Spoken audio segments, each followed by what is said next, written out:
Okay, I've got Tanya on Skype. We're about to hear all about Bella. And my update this morning is she came to the back door crying to be touched. I lean out to touch her on the head. She kind of lets me. Then she just pulls back, gives me the cobra. And then I go, darling. And she tries again, and then she pulls back. And I suppose I'm just going to pop this around properly. The way I see this, Tanya, is that it's like humanity, except more honest, as in like she wants intimacy, yet she's completely terrified of it. And in the moment, I see that. It's not personal. She wants me to touch her. She wants to be loved, and she can't do it. What do you think? Yeah, I think that sums it up pretty well. Where my mind also went with that is we are a reflection, even animals are a reflection of our minds, of what we're projecting out there. But I think also animals can teach us a great deal because they live very much in the present and the moment, and they're very good at expressing their emotions and feelings. If they don't want to be touched, they're going to let you know that. And if they want to be touched, they're going to let you know that too. And I think we have a lot to learn from animals, and watching their behaviour is, one of the greatest things that we can do, and learn from that and learn from them.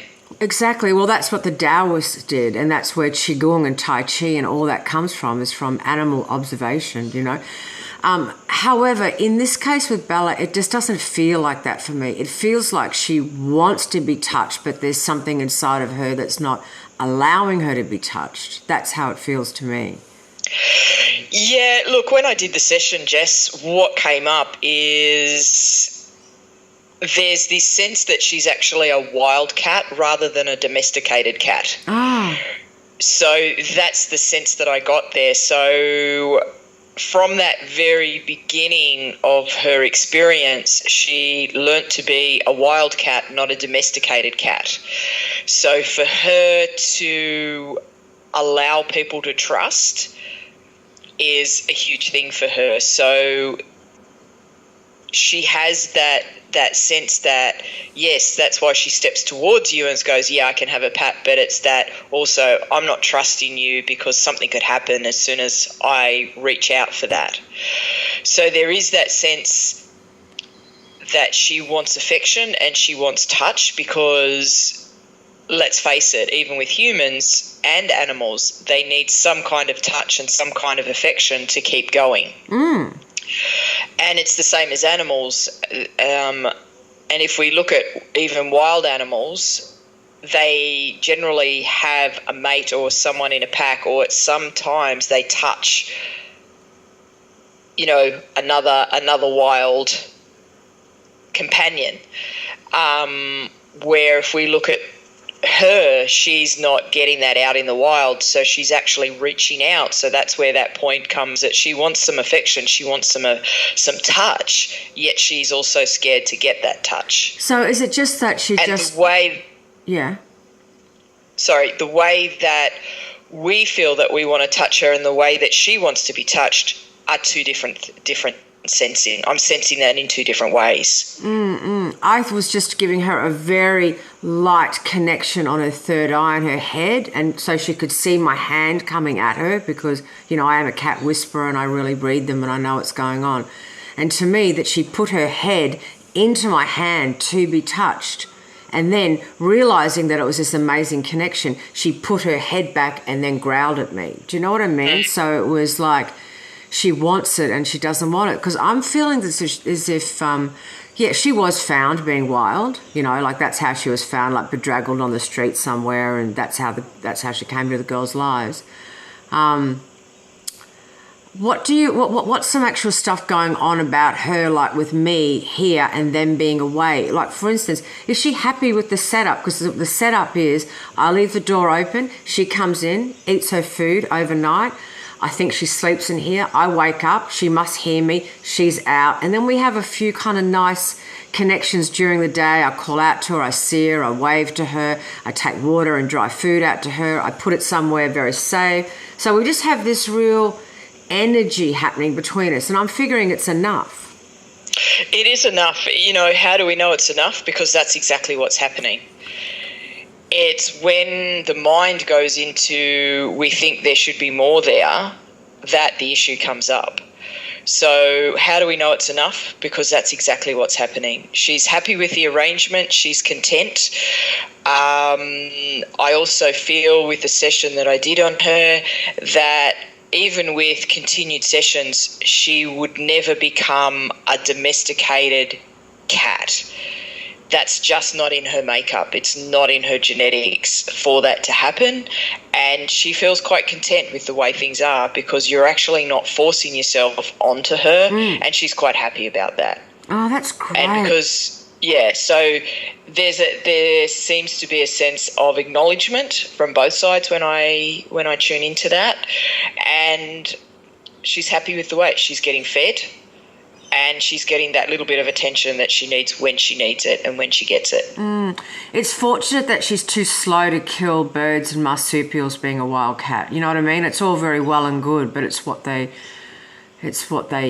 do in nature, So it is great that at least she doesn't, feed off birds and whatnot. Yeah, well, I think the great thing there, Jess, is she is getting fed. So she's a wild cat who's been fed. So a bit like an animal at the zoo, So her needs are being met. So she doesn't need to go out looking. So when I was thinking about what I was thinking about earlier, as in comparing her to what's going on with people if they want a relationship but they're frightened of intimacy, the truth is, like someone like me, I am a wild woman, and the truth is that I don't want people to come so close to me that I would feel that I've got to be in some kind of relationship that I don't want to be in. So maybe it's not fear of intimacy or commitment phobic. It's just the truth is I'm wild. Yeah, and I think the thing is, where is it that we don't accept ourselves? And if we look at Buddha, I think is a reflection of our mind, so therefore things can be changed in our mind. But where is the level of acceptance of ourself? When you look at her, whose thought is that? It's your thought. It's always our projection out there. So if you look at what's going on for you, that's your projection out there. And then that comes back to self-acceptance. And if you're able to accept that part of you, you're then able to accept that part of her without wanting to change her, needing to change her. And in that moment, she then gets the opportunity to change or not change. I agree with that, because I feel as if I started this project with, by the time the girls get back, Bella will be sitting on my lap. And I realised about 24 hours ago that, no, we have an amazing connection between us that's just about feelings and respect, and that I go out and speak to her and she knows I'm here, and that, I'm not forcing her to do anything. And I realised this is the relationship. This is it. And I don't have I've got no fear about her, anything happening to her or anything like that. I'm just like, the only thing I don't like is sleeping with the back door wide open.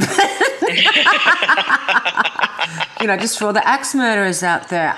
But in a way, that has been a remarkable experience for me, to actually go to sleep with a door wide open. Take me back years ago in my life. I was like security conscious and really crazy about that stuff, Whereas I'm like, oh, yep, I'm falling asleep. The door's open, That's an amazing sign for me of trust. Yeah.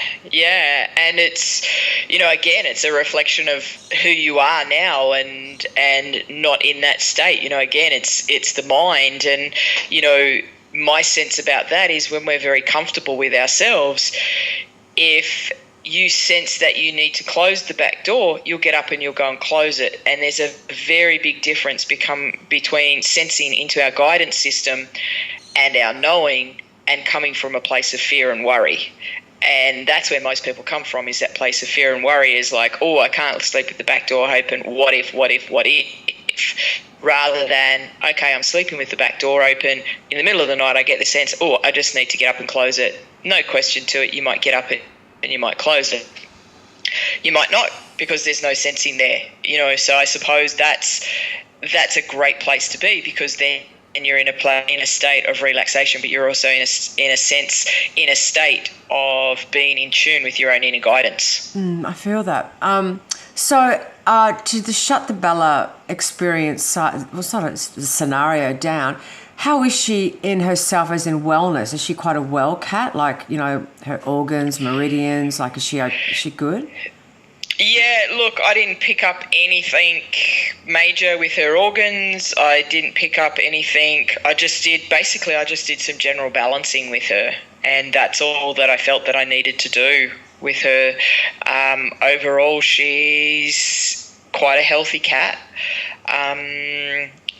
She is happy doing what she's content. She's happy doing what she's doing. Oh, so that's contentment for her. And ultimately, that's all that matters for me. And and just to let go of. And I've already let go of the fact that she's not a lap cat, and it's just big for, as you know me as well as you know me. It is really big for me not to have a really close companion.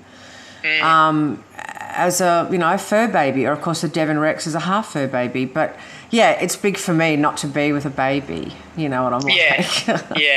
And sometimes, Jess, it'll be interesting to see what happens as you let go of, if we look at who are you without the thought of that you want her to be a lap cat, it actually changes the energy for her to actually be a lap cat. She might actually come closer to you because, in my experience, when we're wanting something, wanting's actually mean lacking, and it's pushing away. It's a resistance. Mm-hmm. But if I'm sitting in that space and I'm just sitting in a space of allowance, then her energy's able to tune into that as well. So she's able to move in or move out regardless. But the moment that we want something from somebody else, ideally what we're doing is pushing and having that resistance, because it's I'm wanting.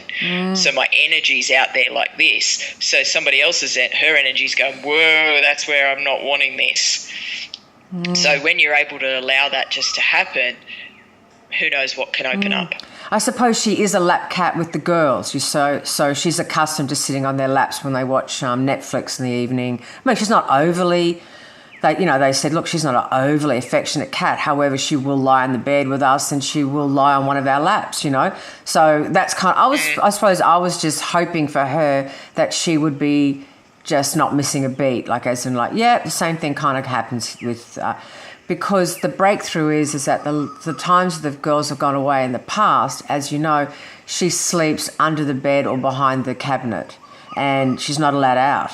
Whereas at least this way, she's actually free, doing whatever she wants. So it's a perfect case scenario.